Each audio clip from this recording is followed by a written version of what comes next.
where she introduces this classic text, the Aeneid.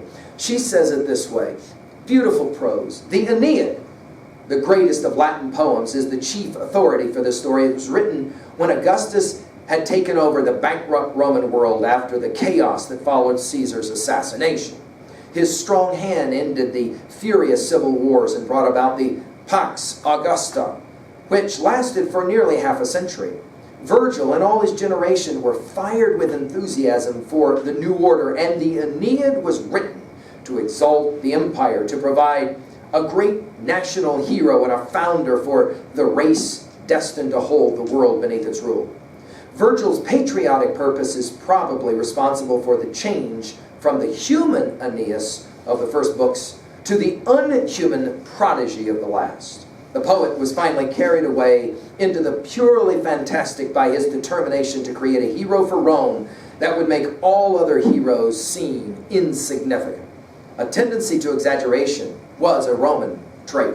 The Latin names of the gods are, of course, used, and the Latin forms in the case of any personage who has a Latin as well as Greek name. So in other words, we're not going to hear about Zeus in the story, but rather Jupiter. Ulysses, for example, in this story will be named for his Latin Ulysses, right? Ulysses the Latin, Odysseus the Greek, right?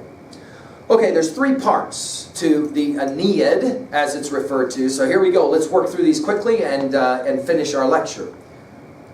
Part one, the stories from Troy to Italy. After several major adventures that we won't go into, Aeneas finds himself in North Africa, Carthage. It is there that he meets the beautiful Dido. Aphrodite will have a part to play, of course, in all of this. And the idea here is that she wants to somehow protect, right? Wants to protect Aeneas, her son. And in the process of doing this, she will say, any help I can get. So with the help of Cupid, Venus' son Cupid, we will have then the famous story of Aeneas and Dido. Now let's go through this story quickly. It's a simple story. It's the story of the jilted lover. Dido adores and will do anything for her Aeneas. Think, of course, of Medea with Jason in earlier stories, yes? And Aeneas seems to love Dido, has made promises to Dido. I will marry you. I will be a king along with you as queen of Carthage. And he's probably ready to do it. He likes the fact he's living in a palace, he's got a beautiful girl and all of that. But Jupiter, Zeus, king god, has other plans. Why?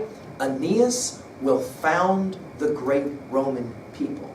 He cannot live in Carthage with this beautiful woman, Dido.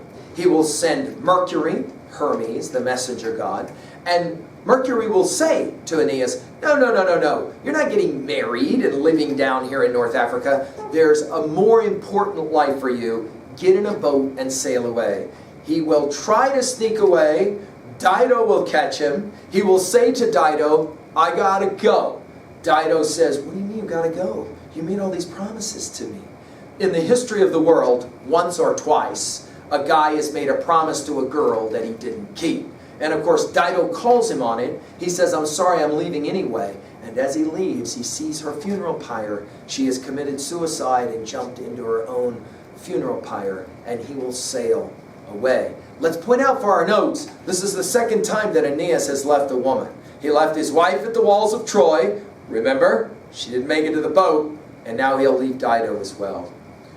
Off he goes and he leaves and he sails away to Italy. Part 2, here we go. In Italy, we've got a major moment though. The descent into the underworld, all right? Or sometimes referred to as the lower world. That is to say, Hades.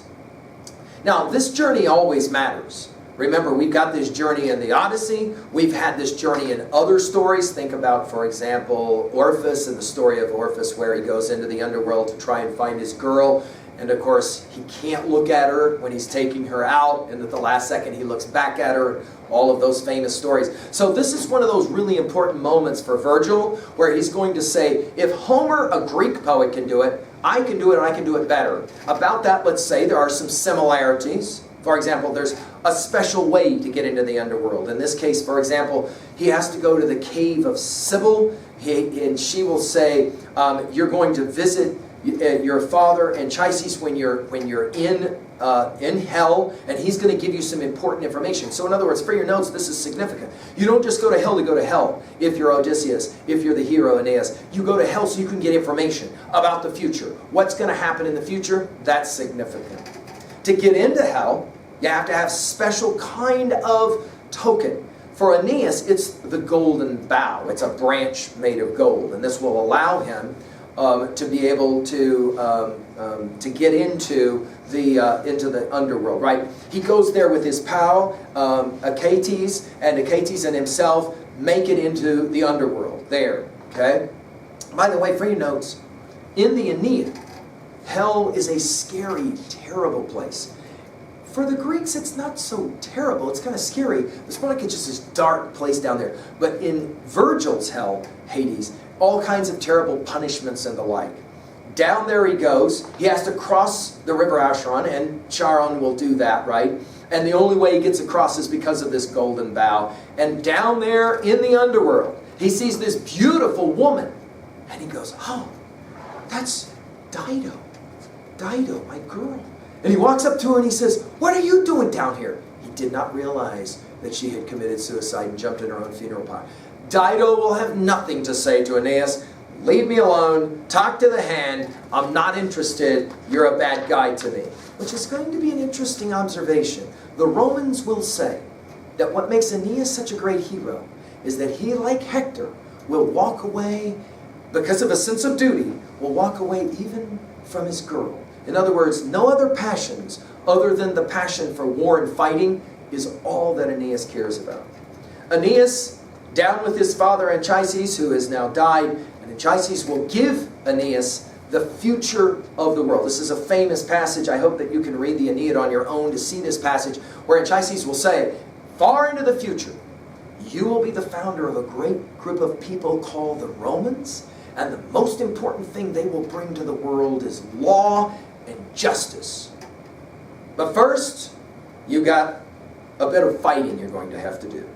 Part 3, aptly titled by Edith Hamilton, The War in Italy. And that's all the rest of the Aeneid pretty much is. People who pick up the Aeneid and read it are stunned at its violence and the description of fighting. But you got to remember, the Romans loved fighting and they had no problem with war, and so this is going to be another song of war, all right? Well, let's tell the story quickly to finish. Latinus is the king of the Latins, and as soon as he hears about Aeneas showing up, he's like, oh, this is great. I got a young daughter, Lavinia, and I'm going to have her marry Aeneas, and this is going to be great. However, Latinus has a wife, and Queen Amata, and she has got no interest in this kind of a marriage. And then we have a rival for Lavinia, that is Turnus. And Turnus is the king of the Rutulians, and he is jealous because obviously he wants Lavinia for himself. So right away for your notes, let's set it up. We're going to have two guys who are going for the same girl. This should sound a familiar motif, right? Okay, two guys going for the same girl. What follows is literally nothing more than a series of battle after battle after battle.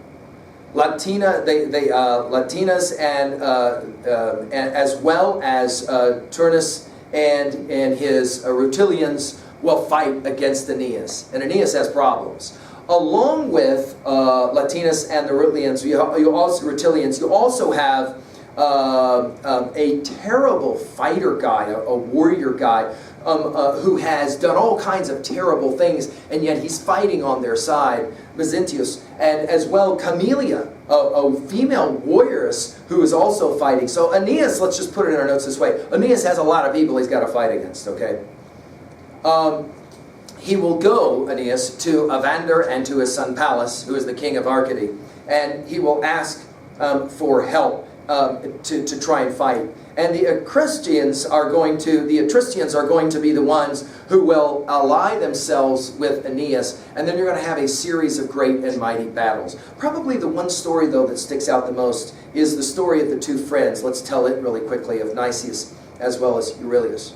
Nicias and Euryalus realize they have got to try and help get to Aeneas to tell him that we are in fact about to lose this war. The only way to do that is to go through the army while the army is sleeping, and they have to slaughter many of them. But ultimately, they do get caught. And in the process of getting caught, they want to die together. Let's put it in our notes this way. These two represent to the Romans the idea of true valor, willing to die on the battlefield next to your pal.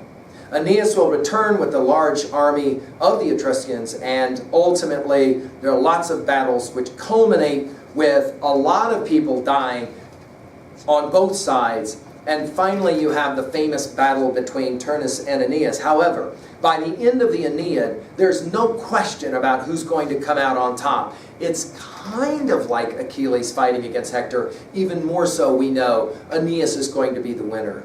Finally, Aeneas, after winning all the battles, will marry Lavinia and ultimately will found Rome. And this is kind of the way that Hamilton will finish this part of the story in her writing. I'll let her finish the story for herself as we finish up our study here. Edith Hamilton's beautiful prose. Virgil's poem, she says, ends with Turnus' death. Aeneas, we are given to understand, married Lavinia and founded the Roman race, who Virgil said, quote, left to other nations such things as art and science, and ever remembered that they were destined to bring under their empire the peoples of earth, to impose the rule of submissive non-resistance, to spare the humbled, and to crush the proud. Of course, if you'll think about it, who conquered the Greeks? The Romans. Well, what was the Greeks' greatest story? The Troy tale. Well, who won at the walls of Troy? The Greeks did. But wait a minute. When a Roman poet, Virgil, writes the story, what story does he tell? One Trojan got away. His name was Aeneas. He founded the Roman people.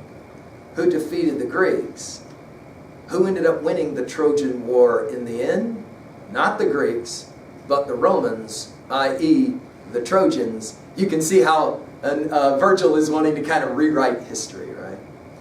Okay, let's finish at level 2 and 3. At level 2a, obviously, one of the major themes of the Aeneid is that greatness requires great sacrifice. Aeneas has to be willing to leave the woman he loves, Dido, and have to go through all of these terrible kinds of experiences to finally create something in the future. The idea is that the sacrifices now serve for the future, right? That's a central part of the storyline as well. At 2b, well, obviously you've got a major conflict here of fear, I don't want to die, versus responsibility. I know I have to die for my cause, right? At 3a, we've already said it, obviously the Aeneid is a text that you want to read on your own, study together. Think about it from your favorite gaming situation. The Aeneid is used a lot in gaming. What is your favorite game where there's lots and lots of fighting that happens, okay? For people often who say that gaming is very violent, all you got to do is go back to the very original text. I mean, hello, think about how much violence is involved in this story that we call the Troy tale, right? And of course, a lot of sex as well, we should point out. And sex and violence together, we should point out, right? The one text I want to point out, though, is Stephen Crane's Red Badge of Courage. It's an interesting story about a young boy, Henry, who at the beginning of the novel is ready to go off and fight in the American Civil War. He has been raised in school reading the Troy tale. He has been raised reading these great stories of valor and fighting, and he thinks to himself, dude, when I get in the war, I'm going to be so much like those great heroes. He goes into the battle, the first one, the bullets start whizzing around him, the screaming, the pain, the blood. He freaks out and he runs away. And in the process of running away, he injures himself, and when he comes to, the battle is over, and his buddies can't believe he stumbles back into camp alive. He has a terrible gash. Dude, you were wounded in the battle? You are a hero. Yes, I am. Just like those guys I read about. But he knows that he's no hero. He knows that he ran. And for the rest of the novel, the young boy Henry is seeking for his Red Badge of Courage to prove that in fact he is, worthy of the reputation that he has of being a great warrior. Finally, at 3b, how do we relate this text of the Aeneid to ourselves? What was a time that you can remember that you did have to sacrifice greatly to get what you wanted? Often we will talk with ball players at the end of seasons and championships have been won. And we'll ask them to go back and to begin to remember the very opening days of camp when it first started and all of the sacrifices to get what they ultimately wanted. Of course, people will often see the championship, the win, the success, but they often can't see all of the sacrifices that happened along the way.